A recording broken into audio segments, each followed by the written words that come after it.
Good evening. Beachgoers at Balmoral were forced to scramble to safety this afternoon when a car came crashing through a wall before somersaulting onto the sand. Remarkably, nobody was injured. Somehow the car landing on one of the few patches of the beach that wasn't occupied. Belly up on Balmoral Beach, a car on its roof, the driver and her passenger pulling themselves out alive.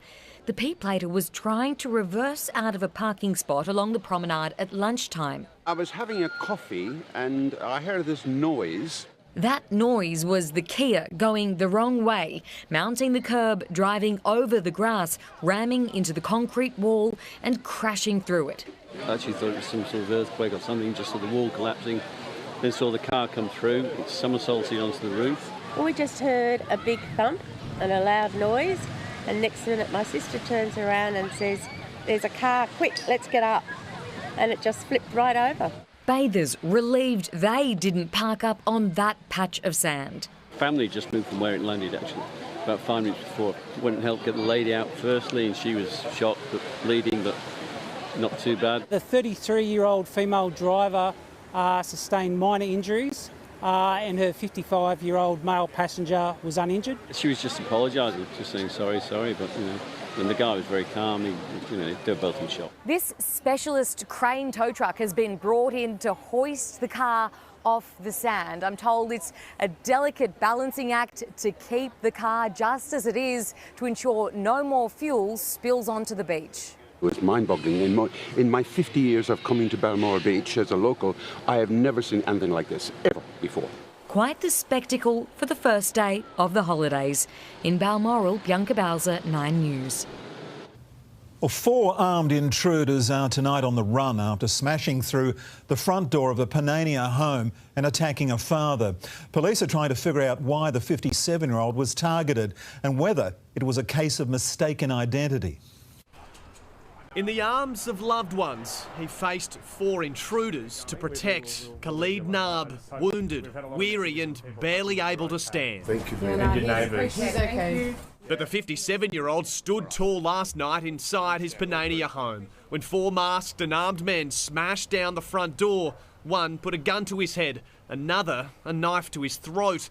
With his partner hiding in the bedroom, Khalid did enough to scare them off, grabbing a kitchen knife and threatening them right back. When you hear all these things, it's really, especially with the weapons and all, it's really, it's really scary. Police say the intruders pulled up in this car, seen speeding from Tyalgum Avenue in Panania, the street Khalid has called home for 40 years. His neighbours adore him. He is so beautiful, very helpful. Yeah, so I'm really surprised that that happened last night. He's nice, he's a very kind person, As authorities try to determine a motive, Khalid and his family have no idea why they were attacked and say that this was a case of mistaken identity. Detectives on the streets today, they're hunting those responsible as Khalid recovers, surrounded by those he nearly gave his life to save. In Panania, Alex Sankey, 9 News. The girlfriend of a man accused of a horror crash which killed a brother and sister in Heckenberg earlier this month has been charged for allegedly filming inside a courthouse. 22-year-old Tiana Savignano was arrested outside Liverpool Court last week, accused of filming the hearing of a person charged in relation to the crash. Well, there are more Australians working now than ever before, but the government wants that number to grow further. The Treasurer today unveiling a new jobs plan, more training, more incentives and even more pensioners being called on to work. At a trade training centre in Adelaide, getting into work means getting into a hole. Hey buddy, Jim. Hey. The government releasing its employment plan, hoping to keep more Australians working even as the economy slows. We want to help workers find great opportunities and we want to help employers find great workers. Pensioners could previously earn $7,800 before pension payments were impacted. That will grow to $11,800, while new pensioners will be able to earn up to $4,000 immediately, encouraging seasonal and short-term work. That is what pensioners have told us they're interested in doing. Something is better than nothing, but I think they can do better. Migration will be targeted and down on pre-COVID forecasts, leaving those on welfare with more opportunity to work. We've got far too many people who are in low-paid, insecure work who are effectively unable to meet the essentials of life. 138,000 recipients of job seeker and youth allowance will be able to work short-term contracts or gig jobs without losing concession cards or subsidies, costing the budget $42.8 million over the next 4 years. We want the government to do everything it possibly can to alleviate any possible job losses. Increasing productivity is still proving difficult, meaning education is likely to be even more important in the future. In the years ahead, more jobs will require more skills. Tonight, there's millions more for TAFE training, prioritising education in carers jobs, digital coding and AI, and careers associated with clean energy technology. Charles Croucher, 9 News. Anthony Albanese has his work cut out for him with the Voice campaign entering the final weeks. Federal politics reporter Fiona Willan is in Adelaide tonight. Fiona, South Australia is a crucial swing state for the referendum. Mark, it's no coincidence that the Prime Minister has been spending plenty of time here. He hosted a cabinet meeting here today and he'll be out and about again tomorrow as support for the Voice continues to slide across the country. But time is running out to change some minds because early voting centres open today in remote areas and that means the first ballots have already been cast. Mark? Fiona, thank you. Well, hundreds of Australians are tonight stranded in paradise after Air Vanuatu's only international aircraft was grounded. Travellers say they've been left out of pocket as they desperately try to return home. Forget a once-in-a-lifetime island view today in Port Vila. Air Vanuatu offering passengers an unforgettable island queue. At least 26 flights to Australia and New Zealand cancelled since Friday and none scheduled this week. The airline claiming an engineering requirement has temporarily grounded its Australasian service. Couldn't get hold of them. Nobody was answering the phone. 3,000 kilometres away. This isn't Vanuatu. In Ulladulla, Janice O'Neill's partner Steve Wilson went to Vanuatu before her to go fishing with a friend. She couldn't get there. Now he can't get back. We have had a lot of stress of late and it was going to be a time for us just to get away and not think about it. Got an email and it said that my Wednesday flight home has been cancelled. This morning we went into Air Vanuatu and there was a line out of the office and out onto the street.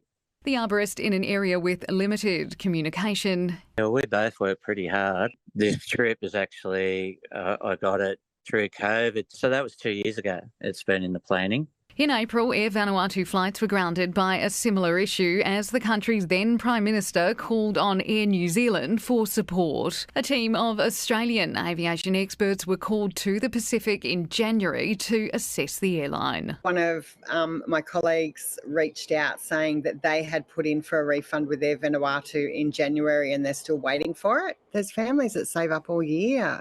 Ruth Wynne-Williams, 9 News. A statewide crackdown on the sale of illegal vapes is now underway as the Premier asked the Commonwealth to speed up a national retail ban. An alarming new study commissioned by New South Wales Health has found almost all devices contain highly harmful and addictive nicotine, even those that say they don't. A sting at a Balmain convenience store. And inspectors don't have to look too hard. They saw a menu that was advertising the sale of these illegal products. In backroom storage, stacked beneath the counter and stashed in drawers, thousands of brightly coloured boxes of illegal nicotine vapes, wrapped up like lollies to lure in teenagers. It starts to control their lives. Get up, vape. Brush your teeth, vape. A study of 750 vapes netted in stores and at school amnesties found some were laced with toxic chemicals like antifreeze and almost all had a high concentration of very addictive nicotine, even if the drug wasn't listed on the label. And everybody knows it's a joke. Every street corner is selling nicotine to children today. The state now tipping $6 million into quit campaigns for children and teenagers. Vaping isn't all it's cracked up to be. And doubling the number of inspectors on the beat. But we need to do this in conjunction with the Commonwealth. But the Commonwealth is one step ahead. I'll be aiming to put in place an import control regulation by the end of this year. A national retail ban also already in the works. Then the onus will be back on the Premier to police it. Liz Daniels, 9 News. A major traffic corridor was brought to a standstill today when a log truck and a car crashed. 3 people were injured and the accident caused hours of delays. The impact felt through the Blue Mountains and beyond.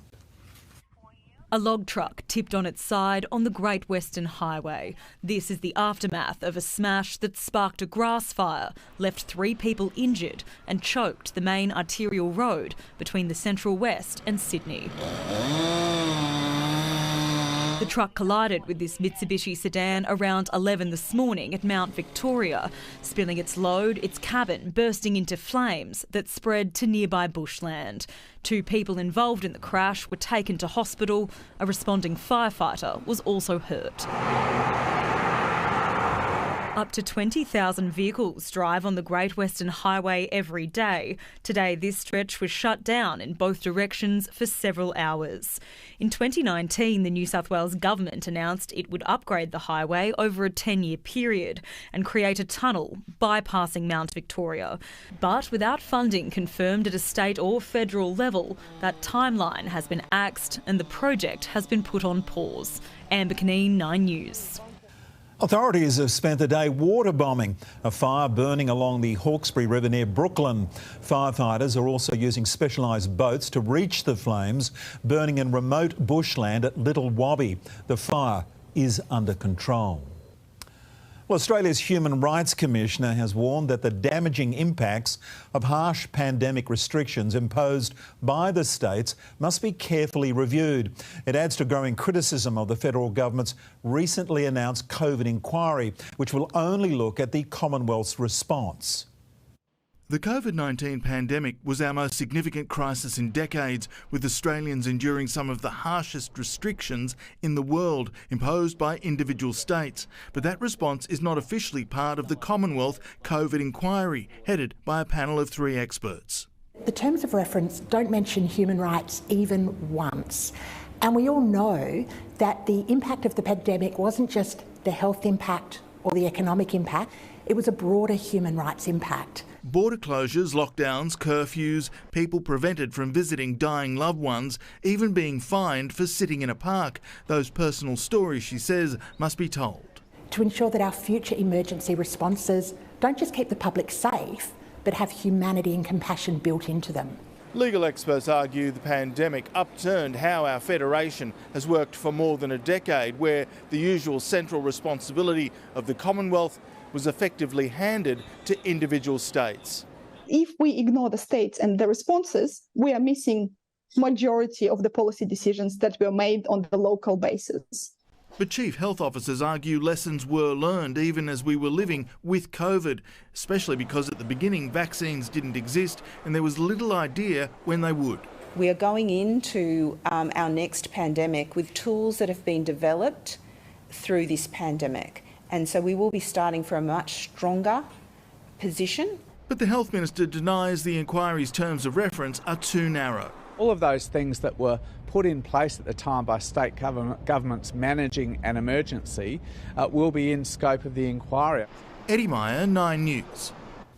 A series of leaked text messages allegedly show Home Affairs Secretary Mike Pezzullo attempting to intervene in appointments within the former coalition government.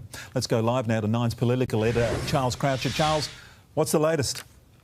Evening, Mark. Well, Mike Pezzullo has been asked to stand aside while this investigation takes place. This is one of the most powerful positions in the public service. The salary is well over $900,000 a year.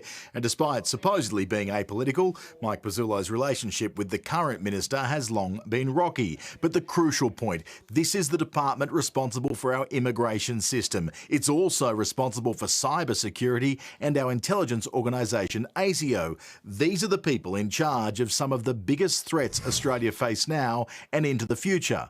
The Minister deserves a secretary she can trust, and Australia deserves a united team. Mark? Charles Croucher, thank you. The mother of one of the two students stabbed at the Australian National University has spoken out tonight. Fiona Coffey recalled the moments immediately after finding out her daughter Elijah Perry had been attacked on campus. Shock, disbelief, and we didn't know if she was going to survive or not, so that I think was the worst part for me. I'm still, I think, going on adrenaline, and I'm still numb. We're all devastated. Miss Perry remains in a serious but stable condition. After 146 days of strike, a tentative agreement. The Writers Guild of America and Hollywood's top studios have come to a resolution that could mark the end of one of the longest walkouts in entertainment history. For almost 5 months, there was no business for show business as screenwriters took to the picket lines. I need my writers. I need them real bad. These are our writers, and they're so important to our show. Today, a breakthrough. After weeks of negotiations with studio bosses, the Writers Guild of America announcing, "We have reached a tentative agreement. We can say with great pride that this deal is exceptional, with meaningful gains and protections for writers." The details haven't been released, but the use of AI was a focal point. Things like regenerative artificial intelligence, residuals and minimum staffing in writers' rooms. Disney CEO Bob Iger and Netflix CEO Ted Sarandos were among several executives pushing for an agreement after months of playing hardball. If you wanted an antagonist for a script, Iger and Zaslev have done a fantastic job filling that void. Of course, Iger said actors were being unreasonable. Other unnamed executives have said they were going to wait for writers to go homeless during this strike. The writers were joined by the actors on strike. The walkout has cost the Californian economy $8 billion so far. Just days ago, actress Drew Barrymore faced major backlash for trying to bring back her show. And I would just take full responsibility for my actions. The 3-year contract must now be approved by the Guild's board and members.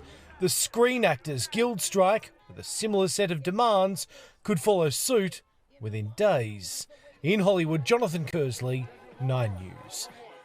With a faint mark under her left eye, Northern Territory Chief Minister Natasha Fyles was back at work today after she had a cream-covered pie smashed into her face. Police have now charged 56-year-old estate agent Susie Milgate with aggravated assault. There was no harm intended, and it was actually a fresh cream pie. To whack someone in the face like that, I will call it for what it is. It is a violent act and it is unacceptable. The accused will appear in a Darwin court next month. After a long wait, Parramatta's new multi-million-dollar aquatic centre is tonight finally open for business. Our most decorated Olympian, Emma McKeon, was there to unveil the pool, but it was the smallest swimmers who made the biggest splash. Little Leia was first in line this Arvo to try out Para's new swimming hole. I'm going to be the first person to jump in a pool! Sunk into the Maze Hill precinct, the Parramatta Aquatic Centre, or the PAC, is almost $90 million of new Olympic pool, as well as 2 lap and rehab pools inside, along with a splash and play zone. Swimming is such an integral part of our common Australian culture. And that's one of the reasons the people of Parramatta have missed their public pool so much. It's a short walk from Combank Stadium, built over the bones of the old council pool. Its closure 6 years ago, getting right up the schnorkel of locals. We've got to look ahead to the future, and this is the future for Parramatta and the swimming club. Some of the old signage now greeting new swimmers. But today was all about the lanyard pulling and ribbon cutting, Layla approved. 8 times world record holder Emma McKeon awarding the winners of the pool's inaugural race, a Bondi v Para East v West challenge. And then a parade of fashions from swim clubs past to swim clubs future. Geez, mate, you're playing it sun safe. Yeah, definitely. For years, our community would say, "I will meet you at the pool." From here on, we hope you will meet us at the PAC. In Parramatta, Mike Dalton, 9 News. Well, France is pulling its troops out of Niger after a coup ousted the country's president in July. It's a blow for French influence in counter-terror operations in Western Africa. But President Emmanuel Macron says he won't be held hostage by coup leaders. The French ambassador is also being withdrawn. 120,000 ethnic Armenians living in a separatist region of Azerbaijan will be welcomed into neighbouring Armenia. The Armenian Prime Minister says it will help refugees escape, but says a mass exodus would be the fault of Azerbaijani authorities. It comes after the Azerbaijani government carried out a 24-hour military operation against the enclave. A P-plater who killed 2 cyclists at Richmond in 2019 has had his conviction overturned today. A panel of 3 judges found Nicholas Parker may have made an honest and reasonable mistake when he fell asleep behind the wheel. Rather than proceed with a retrial, the now 23-year-old has been acquitted, the Court of Appeal saying he has served a full sentence. A new biorefinery in Sydney's west is taking waste from old laptops and mobile phones and using it to spin gold. It's never been done before on this scale, and the company is already looking to expand overseas. This Smithfield factory is a world leader in urban mining. The processes we use is alike to any other mine. This is our raw material. Instead of digging in the ground, Mint Innovation mines bag after bag of circuit boards saved from old computers, mobile phones, gaming consoles and televisions. You can see all the metal parts in them. You can see some of the bits which glitter more, where the gold would be. Tiny glitters of gold, copper and other precious metals ripe for the taking. The PC boards enters the conveyor belt here. There's a double stage hammer mill which we use to break this down to the size of sand granules. They then use chemicals and natural biomass to melt the metals, which are eventually baked into a gold-laden ash. Doesn't really look like it, but this is gold. This is gold, and we are as proud of this gold as any other gold. And for good reason. It's a low-carbon alternative and no byproduct goes to waste. The green gold will be sold on to refiners to be used in new electronics, possibly even medical devices and jewellery. Its potential first seen on the world stage, the medals for the Tokyo Olympics were all specially made from e-waste. While natural reserves run out, the UN estimates 7% of the world's gold could be hidden in electronic waste. And incredibly, there's 100 times more gold in a tonne of e-waste than a tonne of gold ore. The worst part is you send it to landfill. Eventually the metals leach into the groundwater. On the other side, you are destroying the earth to get new gold. Just 20% of electronic waste is actually recycled, but this single facility processes 3,000 tonnes of circuit boards a year. The gold in your laptop, unfortunately, isn't enough to make you any cash. Drop it off at your free local recycling centre to let it shine a new life. In Smithfield, Annalise Bolts, 9 News. Well, future generations, particularly in Western Sydney, will benefit from an $8 million donation to the Powerhouse Museum in Parramatta. Once built, the museum will run an annual engineering and science school holiday for local Year 7 to Year 10 students. The donation was made by the Sir William Tyree Foundation. We are one step closer to figuring out the biggest mysteries of the universe. A long-awaited asteroid sample collected by NASA has touched down on Earth, giving scientists, including a team of Australians, the chance to learn more about our solar system. The final nervous moments of a 7-year journey. NASA engineers held their breath as the capsule from OSIRIS-REx made a fiery re-entry into the Earth's atmosphere. On our SRC, a phenomenal view of that streaking SRC coming in across the sky. Tracked by high-altitude infrared cameras coming in over San Francisco, the landing executed with textbook precision. We have parachute deployment. You can see just a sigh of relief from the team. I can hear some applause here. There is that orange creamsicle-coloured parachute in the Utah Test and Training Range. Touching down with precious cargo, asteroid dust and rubble collected more than 320 million kilometres away in October 2020. They are truly the gifts that keep on giving. They are a treasure. A momentous occasion, the first time NASA has delivered an asteroid sample to Earth. Can you believe it? OMG! Touchdown for science! Today's re-entry analysed by a team of Queensland scientists. We can feed those radiation measurements back to the people that model this sort of thing, and then for future spacecraft designs, they can reduce the heat shield mass and improve the efficiency of the overall vehicle. The capsule was assessed for hazards before being carefully transported by air straight to the lab, where its material will be put under the microscope and could shed light on how our planet was formed billions of years ago. In the United States, Alison Petrowski, 9 News. Or shirtless, shoeless, and holding a dog in his lap, a man has led Los Angeles police on a bizarre slow-speed chase. The fugitive was in a golf buggy and managed to avoid several spike strips before pulling into a parking lot. He then jumped out and tried to make a run for it with his pet in tow, but was soon tackled by officers. It's a mystery which has puzzled Australians for decades, and tonight we finally know the location of Ned Kelly's missing skull. It turns out it was never stolen at all. New forensic testing has revealed parts of the bushranger's skull has been buried in a toolbox with the rest of his remains at the site of an old prison in Victoria.